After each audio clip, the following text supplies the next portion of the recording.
You noticed I always say the click is clocking down, but of course, it is the clock ticking down for, yes, sorry to say, the last episode of the place, but maybe there is something else in store. So stay tuned while we're going live with you in 4, 3, 2, 1. And yes, hello. This is Shah here at The Place, as always, with a new episode. You know, to tell you about a couple of things. Today, it's a special topic. It is actually the last episode of The Place, but I still have an interesting topic for you. At least I hope it's an interesting topic to you, because sometimes you need to just leave things behind to make sure that you can go where you want to go. That's a little bit the summary of what I have to say. So, but if you don't know what this is, right, and even if it's the first time that you hear, and then probably also the last time, then I can tell you that this is a place for more connection and more answers. And we usually are here every Tuesday on Facebook and YouTube Live, 12 o'clock US Central Time, and at 7 o'clock in most European times, and everything in between. Well, it's not every Tuesday anymore because this is the last one, but just don't hang up. Maybe there is something other interesting for you to listen to. And so don't hang up yet. If this is the first time and you think, oh man, then I'll stop listening to you if it's also the last time, because there will be more in store for you, right? Yeah, I have a YouTube channel too. Thank you for subscribing. If you did, you can still do it actually, because all the recordings of the place will be there. So if you want to listen back to all the episodes that I did and about the topics we talked about, then definitely, go to that YouTube channel and you can find them. You can actually find the latest one right there. Now, without further ado, we're going to talk about, wait, what? The last episode of The Place? No, Jean, that cannot be true. We enjoyed your the place so much. I had over time many reactions from you guys, how you either saw the recording or were with me here live. If you are live now with me today, just send me some comments and I'll bring you right back in here. It's always a little bit bittersweet, to be honest, if you leave something behind to do something else.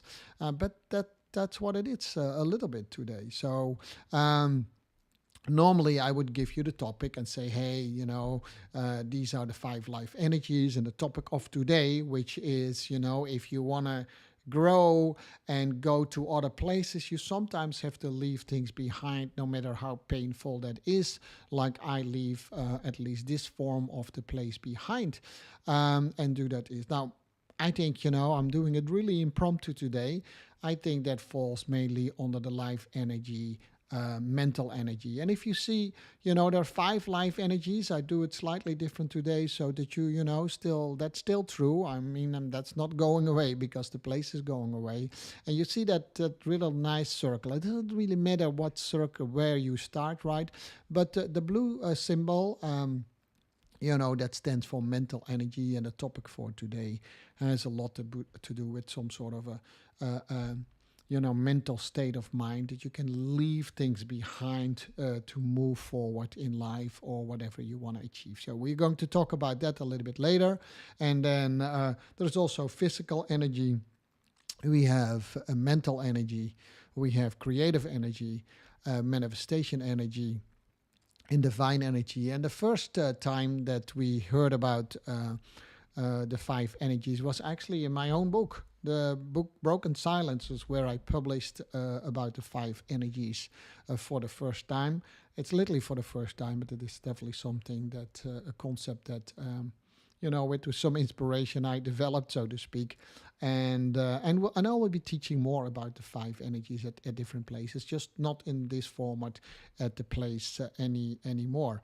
So without further ado, let's talk about the topic of today, which is, if you, and then we come back to why the place has to stop. Once again, if you are with me on Facebook, which I'm going to check right now if there are people right there, or on YouTube Live, then this would be a nice moment for you to give some comments Right there. Yes, I am. I am live there. Always good to check if everything is working. Sometimes you have, or actually more often than not, you have to leave things behind, or you need to give up on things if you want to move forward in life, and that could be in anything. You want to go to a new job, you have to leave your old job behind, right? You want to go from high school to university, you have to leave your high school behind. And who does not remember, how it was to, have your last high school party? You spent, 6 years of your life. It depends a little bit on how your school career was, but let's just say roughly 6 years of your life you spent in that same building. Now, I went to two different schools, and that could be true for you too. But you make your friends there. That's a very impactful period, right? From seventh grade all the way up to 12th grade in the US, or if you're in other countries, then you have to translate what that means. But, that is very impactful. And then for some people, you think, oh no, we will always stay friends. And some people you actually never see back again, or maybe later.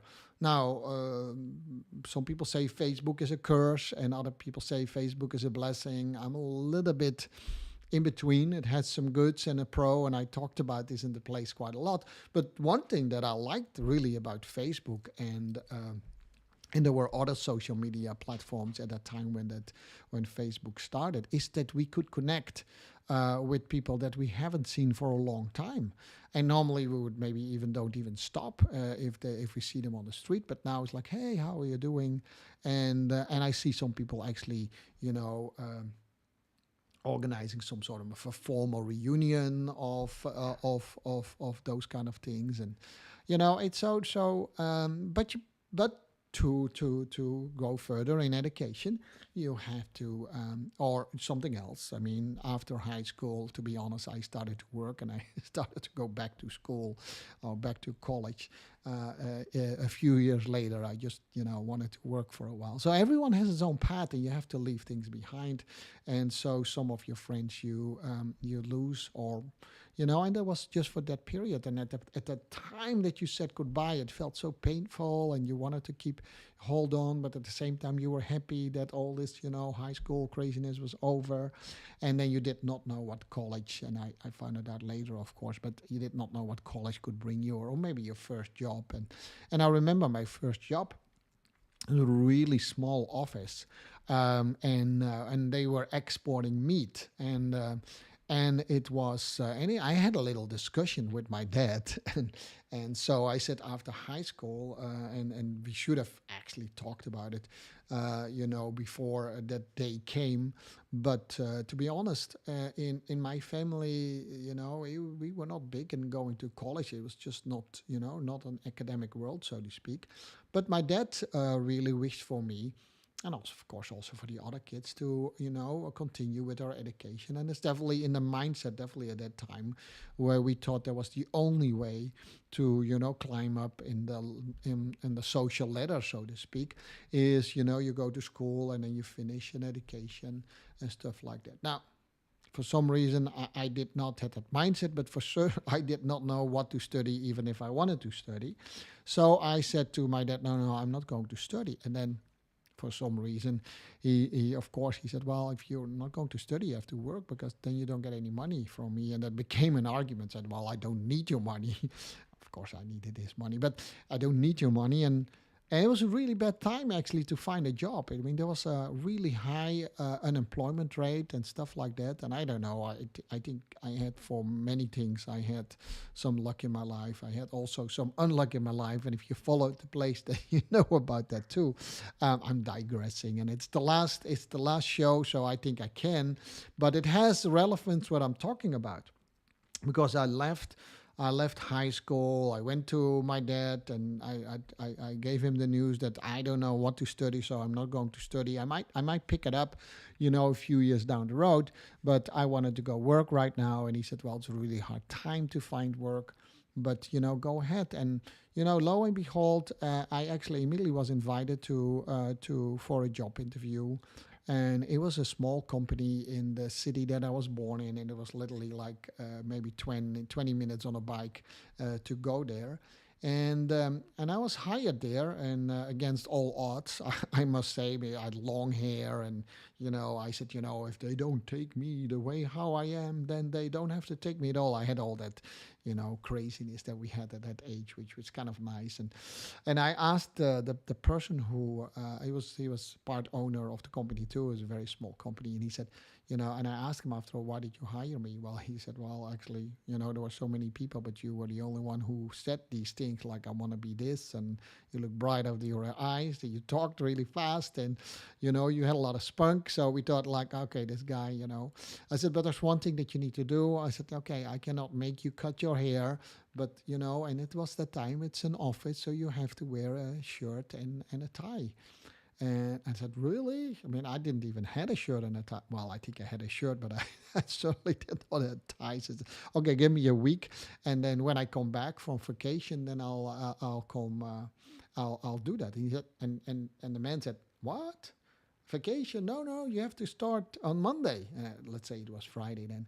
And I said, no. I said, no, I'm going first on vacation with my parents. There I was, the independent Shah, wanted to be so, but he still definitely wanted to have his last vacation, paid by his parents. So he said, and how long are you planning to go? I said, 4 weeks. We always go 4 weeks.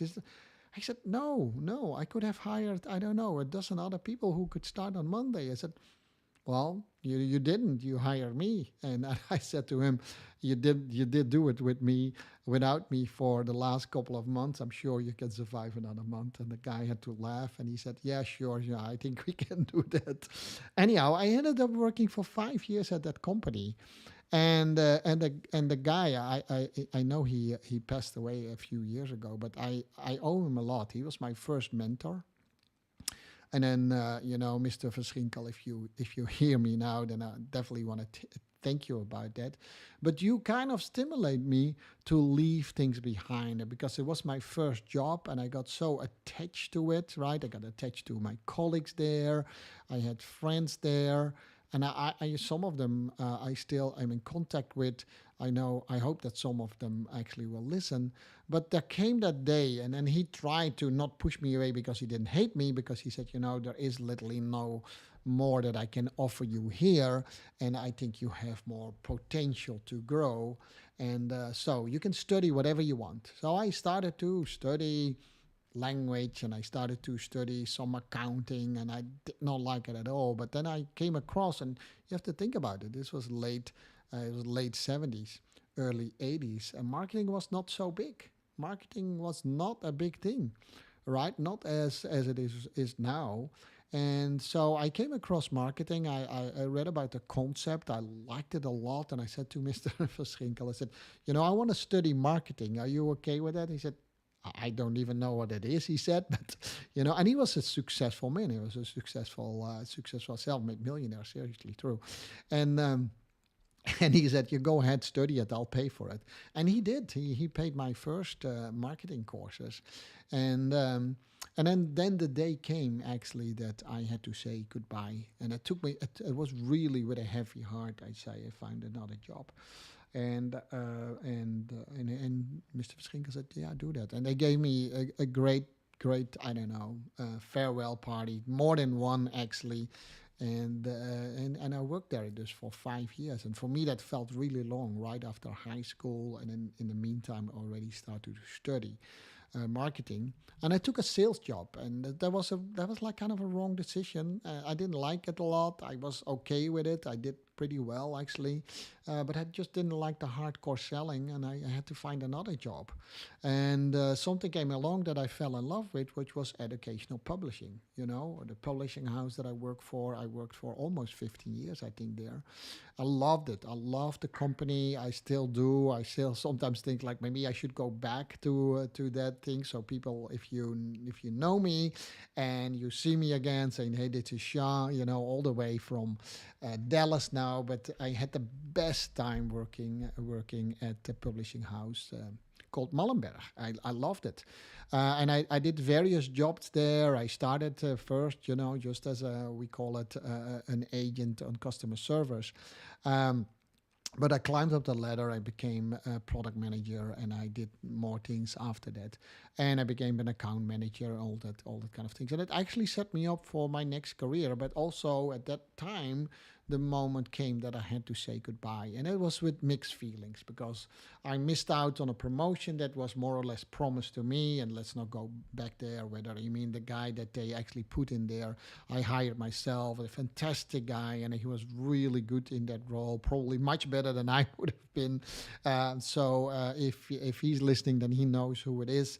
So I'm just telling you that there are so many moments in your life when you want to progress in life, you have to say goodbye to things. And the millennials maybe think, what, you work 50 years at the company, nowadays they work so short at companies, and they switch. But here's the thing, I don't say that's bad. I'm not here to judge how you do, but there is something in the middle to really understand that you do, and then know that you need to make the next steps. And then you could stay too long at it, that you hold on too long to something and you would never progress. But you can definitely also switch too quickly. Now, that's not the topic of today. I'm just saying that, sometimes you might not quite understand where you want to go, and then you do. And sometimes life pushes you in a certain direction. And in this case, so after all these years working for this publishing house, which I absolutely loved until today, it's definitely one of the industry that I probably besides what I'm doing right now, right? But if it comes to corporate world, a thing that I really liked. I loved working for the educational business, and then an American company came along and offered me a job. And it was really a good job. I went from here suddenly there in leadership positions, which I aspired, and I had on a smaller scale. But they gave me that opportunity, and it was scary because I did not know at some point in time that I even would move to the United States for this company. So, and that means leaving your home country behind. Now, I know if you did that in the 50s or even before that, that was a whole lot scarier than when you do it when I did it in the early 2000 and late 90s, right? Because, you can basically, if you at least can afford it, you can get in a plane and fly home. But it didn't came without any pain, actually. The first years were for me super delightful. My whole family was there, but not everyone in the family actually enjoyed it so much as I did, and I became a little bit blind for the feelings and the emotions of my own wife there, and she felt she had to progress in another direction than I do, and we still have super close contact. By the way, we do really well together. Um, but that's besides the point. There are always many points, and this is one of the exercises that I give most of my coaching clients. Is you know write down some sort of a timeline. Maybe you do it on a wall if you can, right? And then circle things when you actually had to make decisions to make a change in your life, and then right below that, what is it actually that you had to leave behind? And there are a couple of things that you say, no, I didn't care less to leave that behind, right? And there are a couple of things that you actually, that caused a little bit doubt in yourself, like, is that the right or wrong decision? And then write for yourself, was that the right decision or wrong? Because often we only know on hindsight whether we took the right decision. Now, with a lot of good things, always comes something bad, and you don't always know whether you took the right decision. Me moving to the United States, taking the job here, there is a lot of good things that came from it, but there's also a broken family that came from it as well. And who knows, if I would not have taken that decision, or we would not have taken the decision, maybe we would not have been a broken family. Who knows, right? You don't know these things for sure. What I do know is that you stay on the spot where you are. You never go where you want to go unless you are at the spot that you are. And if you truly, truly believe that, then that's fine too, of course, right? I am not the judge that you always need to move forward. Actually, there are some people say to me, Jean, you always want to move forward, you always want to change. I get tired of that. Yeah, no, I do understand. That's a little bit my character, and I'm not saying it's a good thing, but it's what I do. And one of the things that I started to do here is the place, and it came first in different forms. At first, we opened our house and invited people in to come and talk about certain topics, and it was once a month, and it was actually pretty successful, and I enjoyed that a lot. And then the internet came along, and people were starting to do these things online, and so did I, and I invented the place. Um, and I always felt that I had to give some sort of free coaching to the world, and share my insights, whether you agree with them or not. That's besides the point. And I hope that you don't always agree with me. By the way, that brings me to the topic that you can learn only in three different ways if you listen to someone like me, at least. And then, so the first one is that you always agree with the one that's speaking. Now, of course, when you listen to Jean, I always make the same joke, by the way. When you listen to Jean, you always agree with him. But I'm sure if you listen to other people, you don't always agree. So if you have the mindset of, I don't agree with him, let's see, what this guy what's this guy's about. That could be a mindset. You're very skeptical of mind. Like, okay, I'm listening to him, but I'm sure that he is saying some sort of things that I don't agree with. Or you have the mindset, I like him so much, I agree with everything he's saying, and you're some sort of an adoration of the person. And sometimes you have that when you meet your idol and he talks, and you think about, oh man, I agree with everything you say. And neither one of them is actually a good way of to learn. You have to leave that type of mindset behind. You have to have an open mindset, and then you learn better. And that's also when you leave something behind, at some point in time, you took that decision, and then you better make sure that you have an open mindset, because sometimes there is no way back anymore. Now, if I decide next month that say, man, I like the place, I'm so sorry that I leave it behind, and I would revamp it again, I don't think there is any harm done here. But that is actually not what I'm doing. So in many cases, think about it, you have to leave things behind if you want to progress to a place, and it could be a virtual place or a real place, or it could be a career, or it could be even a relationship, right? And that's sometimes very painful, where you have to leave your old relationship behind to find a new and a better one. Now, if it comes to a relationship, we can talk that is that a good thing that you not do enough to repair it?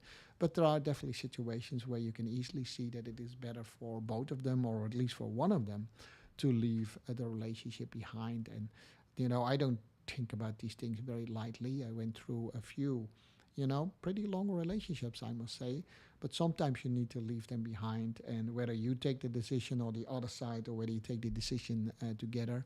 And that could mean that for some people get, in a place where they don't want to be because it was a one-sided decision. But the point is, I'm not saying you need to take this decision lightly, but if you stay stagnated, that definitely most of the time actually does not lead to any growth, whether it's personal growth, whether it's growth in your career, whether it's maybe growth for your family, or maybe whether it's a business growth, right? So, and in this case, it's a little bit of business growth.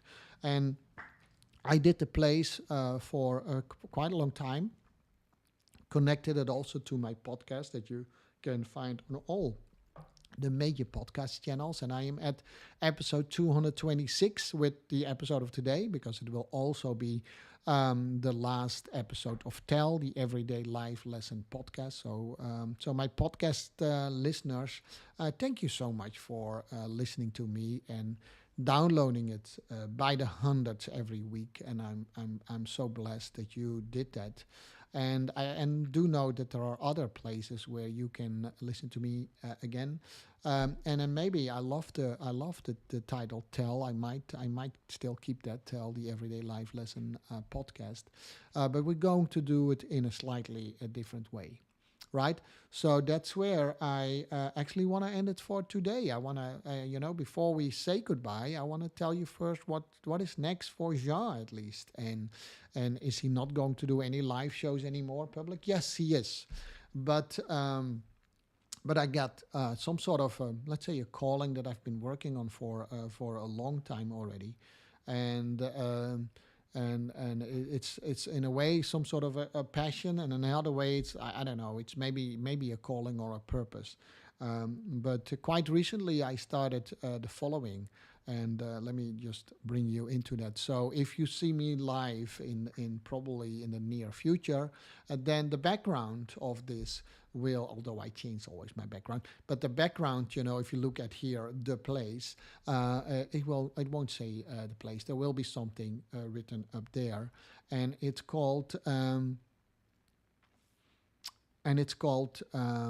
the empowering story.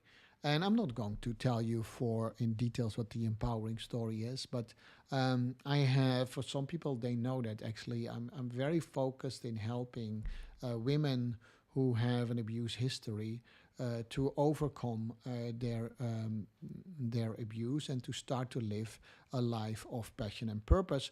Hence, my book called Broken Silence, which has the subtitle, Living with Passion and Purpose After Sexual Abuse. So I've been for a long time onto that. I started something new. Um, um, in what I call the Broken Silence community. You can find it if you typed it in, Broken Silence community. Um, or if you want to look for women overcoming sexual abuse, you probably find my Facebook group. If not, then just send me a personal message and I'll connect you there. I would be more than willing to do that. Actually, I would invite you to do that if you are a woman who is affected by abuse. And we developed a method, which I call the empowering story method, to help people from a story that used to help them down or hold them down, to a story actually that brings them to a thriving life instead of just surviving. So a story that holds you back from a story that push you forward, right? A story that maybe make your world really small and painful, to a story that you maybe can help other people with, and all these variations in between.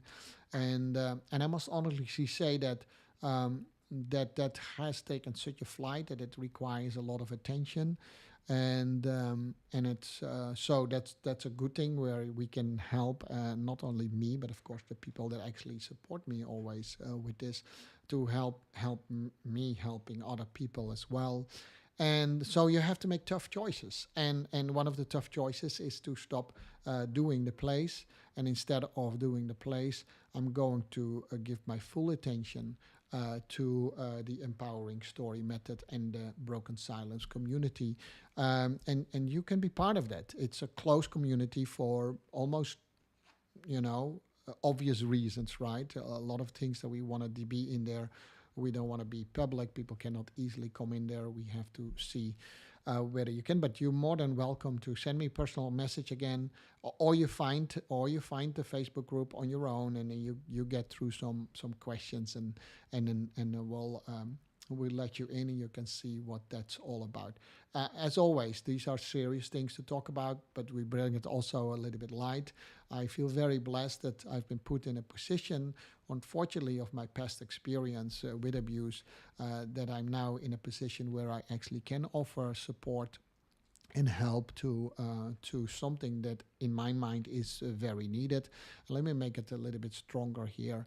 There is still so much abuse in the world. Actually, every minute that we talked, and I'm talking only America and in Europe, there's a new abuse victim. So that's how big that is, right? And I focus mostly on supporting the victims. I hope that we can also deploy and initiate some initiatives to stop abuse. And I know that's a very lofty and maybe even a naive goal, but that's what we're all about. But we have developed this group to support women in need, and sometimes struggling for many years, and sometimes it just happened to them quite recently. Either way, we are there to help you. And so I'm going to switch out the place, for something that I've been doing for a long time, to something new, which is called Broken Silence and the Empowering Story. So I hope you do understand. Do know that I very, very, very appreciate that you have always been listening to me, whether it was on Facebook Live, whether it was on Twitter, whether it was on YouTube Live, or maybe even another channel, whether you did it live with me here, or whether you, where someone said, let me see how I can do that. Oh yeah, add to the broadcast. Someone said to me, thanks for the, let me see how, this is the first time actually that I do this, so it's kind of funny, you see if that works. So Hans Blau says, thanks for all the special moments and support in the place. It was a good place to meet. It definitely was. Dear Hans, you're one of my closest friends. And thank you always for being so supportive, especially to the place. For the dancers who actually were in the place, I do have a little special announcement for you too. I want to find a time, by the way, for all your dancers. You know who they are. Most of them are actually pretty old people, the old dancers, right? You don't even have to really dance. But I want to open up a little channel where we maybe weekly, maybe bi-weekly, we don't know, where we have our weekly chit-chat and do a little bit mental work at the same time, but we also keep each other informed how things are going. So that's a little bit of social thing. If you want to know more about that, you're more than welcome to join us. It's a pretty nice group of people that we have. Mostly are Dutch, by the way, but you don't have to be Dutch to join us. And so if you want to do that, then do that too. And again, Hans and so many more who have actually always supported me in the place and allowing me to share me what I sometimes feel is wisdom. Share that with you. So without further ado, that's it. I have the Zoom open. If this is the first time that you listened to the place, then you don't know what it is. But yeah, there's always a Zoom channel open where you can talk to me in the after party. That unfortunately will be closed down also. But like I said, for the dancers and my friends who are always calling in and chit-chatting afterwards, I'll probably keep that open for a while. And if we think that's valuable and we think it's fun to meet each other from around the world and in different places, if only to share our dance stories, then we'll do that too. But that's a little side talk, right? The main thing was we going from I'm pushing the wrong buttons here, but we're going from the place, we're going to Broken Silence and the Empowering Story. If you are specifically a woman who needs help with that, I would definitely entice you to join us there. If you know someone, then refer them to you too. And by the way, if you just in support of women who are abused, then you are more than welcome to join us as well. Hans says, Hans says the dance place to meet. Yeah, no, well, that's correct, Hans. Well, I think you would definitely be more than welcome there and organize it with me. It would not be the first time that you have organized something with me. And okay, so all right, so that was that. This was shown with the place with a heavy heart, I must say. I say goodbye. I still have big plans for the place in the future. I just have to park them for now and do what I need to do. I hope you do understand. It was an honor to serve you people. Getting even a little bit emotional here, but it was an honor to serve you and talk to you. Sometimes, specifically in the beginning, I had strongly the feeling that no one was listening to me, but I know in the meantime that a lot of people do, and also the people on Tell, the Everyday Life Lesson podcast. We are at episode 226. Can you believe it? 226 episodes is a pretty long time to have a podcast.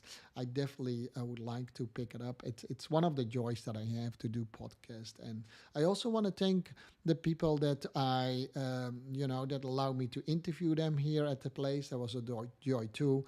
Most of them were actually most of the best listens and viewed episodes there too.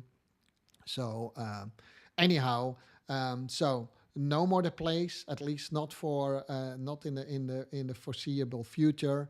But we are going to continue other things, and feel free to send me a personal message on Messenger to tell you all about what it is. All right. With that, I say for the last time, bye bye. This was Shah, and I'll normally I say I hope to see you next week, but I do hope to see you at a different place. Yeah, I hope to see you at a different place. Bye bye.